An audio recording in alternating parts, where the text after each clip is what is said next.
Informacija je razburila krajane krajevne skupnosti Stari Trg ob Kolpi, ki so se včeraj zbrali na zboru krajanov, sklicanem na pobudo policije, in enotno nasprotovali postavitvi ograje v najlepšem delu kanjona reke Kolpe.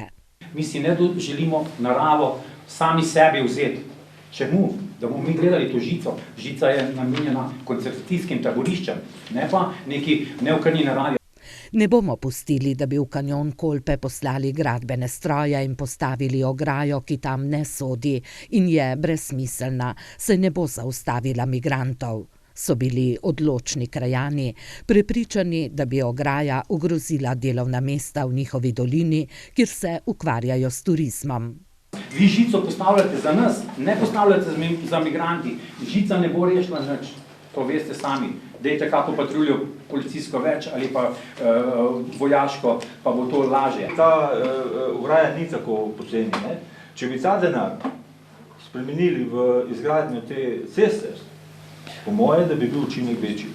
Po daljšem strpnem dialogu, v katerem so predstavnikom policije povedali tudi to, da jih je bolj strah štajerske varde, ki je minuli teden paradirala na njihovem območju, kot prebežnikov, pa so krajani zadovoljno zaploskali. Se jim je Anton Štublar zagotovil, da bodo aktivnosti za postavitev ograje na njihovem območju ustavili. V veselje in zadovoljstvo mi je, da smo našli skupen jezik. Na srečo varnostna problematika ni tako slaba, ki bi nujno terjala postavitev panelne ograje. Poskušali bomo z drugimi tehničnimi ukrepi mogoče doseči enak učinek in seveda, če se bodo res stvari poslabšale, se bomo vnovič dobili, se pogovorili. Mislim, da smo sestanek zelo dobro zaključili, zelo dobrim zaključki, pač treba stvar še enkrat premisliti.